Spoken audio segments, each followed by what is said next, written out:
বিড়ালের মতো 500 বছর বেঁচে থাকার কোনো লাভ নাই। সিংহের মতো 1 ঘন্টা বাঁচতে চাই। কিছু মানুষ পৃথিবী থেকে চলে যান, কিন্তু মানুষের হৃদয় থেকে কখনো চলে যান না। সময় তাদের শরীরকে মাটির কাছে ফিরিয়ে দেয়, কিন্তু তাদের কণ্ঠ, তাদের কাজ, তাদের রেখে যাওয়া আহ্বান বেঁচে থাকে প্রজন্মের পর প্রজন্ম। আল্লামা দেলোয়ার হোসেন সাঈদী ছিলেন তেমনই একজন মানুষ। অর্ধ শতাব্দীরও বেশি সময় ধরে তিনি ছুটে বেরিয়েছেন এই জনপদের এক প্রান্ত থেকে আরেক প্রান্তে।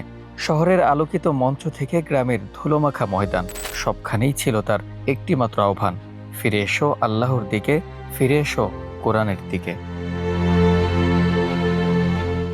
দেশের সীমানা পেরিয়েও তার কণ্ঠ পৌঁছে গিয়েছিল পৃথিবীর নানা প্রান্তে। শীতের কনকনে রাতে খোলা মাঠে চাদর মুড়ি দিয়ে বসে থাকা লাখো মানুষ তার কণ্ঠে শুনেছে কোরআনের তাফসির। কেউ শুনেছে জ্ঞান লাভের জন্য, কেউ শুনেছে আত্মশুদ্ধির জন্য, আবার কেউ হয়তো জীবনের কোনো এক সন্ধিক্ষণে তার কথা শুনে বদলে নিয়েছে নিজের পথ। কারো হাতে উঠেছে কোরআন, কারো চোখে এসেছে অশ্রু, কারো জীবনে শুরু হয়েছে নতুন অধ্যায়।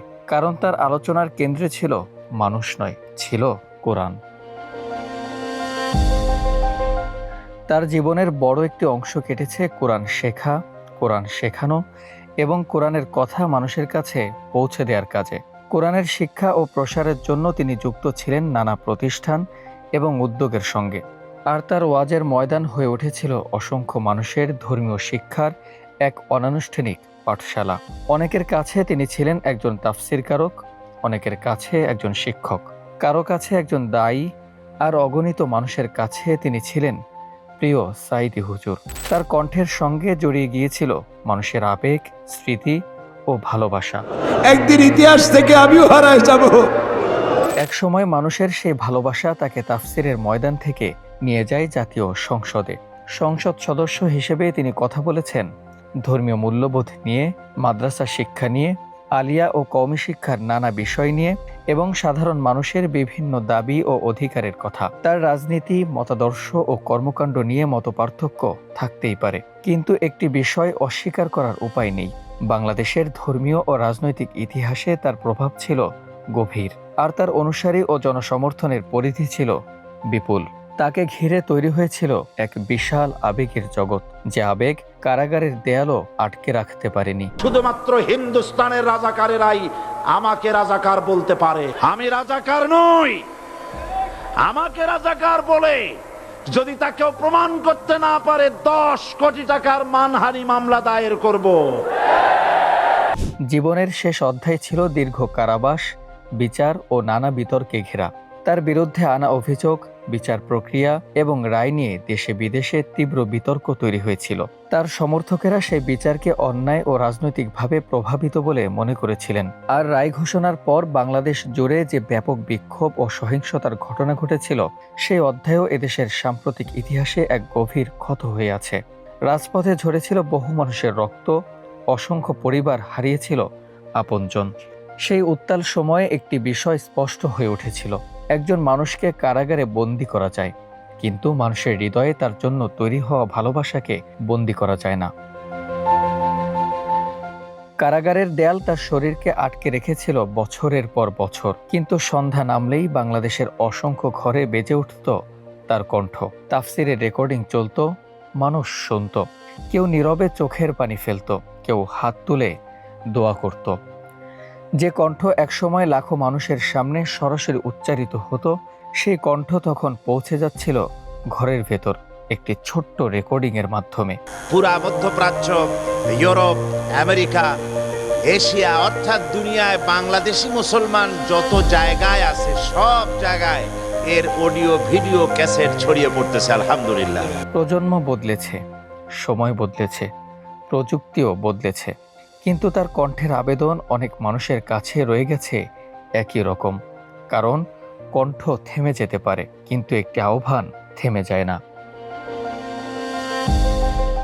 14ই আগস্ট 2023 পৃথিবীর মায়া ছেড়ে চলে গেলেন আল্লামা দেলোয়ার হোসেন সাঈদী। একটি কণ্ঠ থেমে গেল, একটি পরিচিত মুখ অদৃশ্য হয়ে গেল মানুষের চোখের সামনে। কিন্তু তার রেখে যাওয়া তাফসীর রয়ে গেল, রয়ে গেল তার কণ্ঠ, রয়ে গেল তার জীবনের দীর্ঘ পথ চলা, রয়ে গেল তার সঙ্গে মানুষের অসংখ্য স্মৃতি, আর রয়ে গেল অসংখ্য মানুষের ভালোবাসা। আমি কোনো বলেন না, কোনো মতেন না, উনি আমার কলজিয়া। আল্লাহ, আল্লাহ তুমি আমার দিলে সাথ দিও। আল্লাহ কলজিয়া হাহাকার করতেছে আমার। মানুষ চলে যায়, কিন্তু মানুষকে ভালোবাসা মানুষগুলো কি এত সহজে চলে যায়? হয়তো যায় না। তাই তো আজও কোনো এক নিরিবিলি সন্ধ্যায় তার তাফসীরের রেকর্ডিং বাজলে কেউ হয়তো থমকে দাঁড়ায়, কেউ পুরনো স্মৃতিতে ফিরে যায়, কেউ চোখ বন্ধ করে শোনে সেই পরিচিত কণ্ঠ। মনে হয় মানুষটি যেন খুব দূরে যাননি, শুধু আমাদের চোখের আড়ালে চলে গেছেন।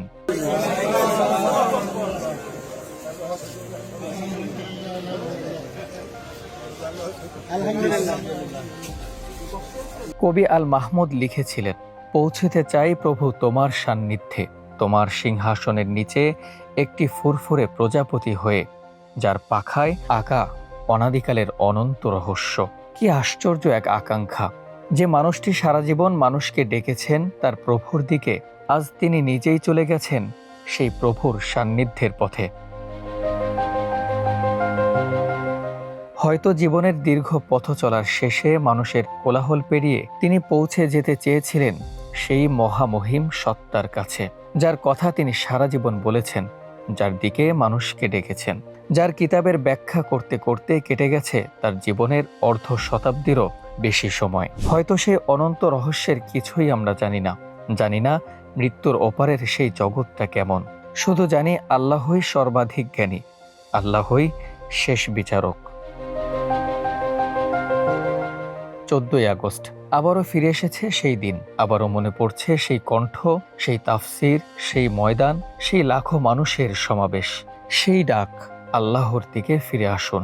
সময় তাকে আমাদের কাছ থেকে নিয়ে গেছে, কিন্তু তার কণ্ঠের প্রতিধ্বনি কি নিয়ে যেতে পেরেছে?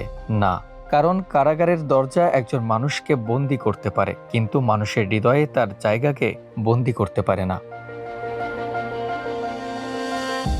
মানুষ চলে যায়, দাওয়াত থেকে যায়, কণ্ঠ থেমে যায়, কিন্তু রেখে যাওয়া আহ্বান থামে না। জীবন শেষ হয়ে যায়, কিন্তু মানুষের উপর রেখে যাওয়া প্রভাব থেকে যায়। আজ আল্লামা সাঈদী আমাদের মাঝে নেই, রয়ে গেছে তার কণ্ঠ, তার তাফসীর, তার কাজ, তার স্মৃতি, আর সবচেয়ে বড় কথা, রয়ে গেছে অসংখ্য মানুষের হৃদয়ে তার জন্য এক গভীর ভালোবাসা। হয়তো এটাই মানুষের জীবনের সবচেয়ে বড় উত্তরাধিকার, মৃত্যুর পরও মানুষের হৃদয়ে বেঁচে থাকা। মহান আল্লাহ তার ভুল ত্রুটি ক্ষমা করুন, তার জীবনের নেক আমলগুলো কবুল করুন এবং তাকে জান্নাতুল ফেরদৌস নসিব করুন।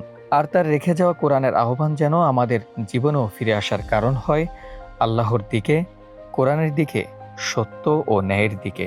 কারণ মানুষ চলে যায় কিন্তু দাওয়াত থেকে যায়, কণ্ঠ থেমে যায় কিন্তু আহ্বান থামে না। যেদিন আপনাদের কানে যেদিন খবর আসবে সাঈদী নাই, একদিন ইতিহাস থেকে আমিও হারায় যাব। কিয়ামতের দিন আল্লাহ যেন আমাকে মাফ করে দেন, আমি কিচ্ছু চাই না আল্লাহর কাছে। আল্লাহ যদি বলেন কিয়ামতে তোরে মাফ করে দিলাম, এর থেকে বড় পাওনা আমার নাই। প্রিয় আল্লামা সাঈদী হুজুর, আজ আপনি আমাদের মাঝে নেই, কিন্তু বঙ্গদেশের প্রতিটি মানুষের হৃদয়ে আপনি আজও বেঁচে আছেন, বেঁচে থাকবেন অনন্তকাল।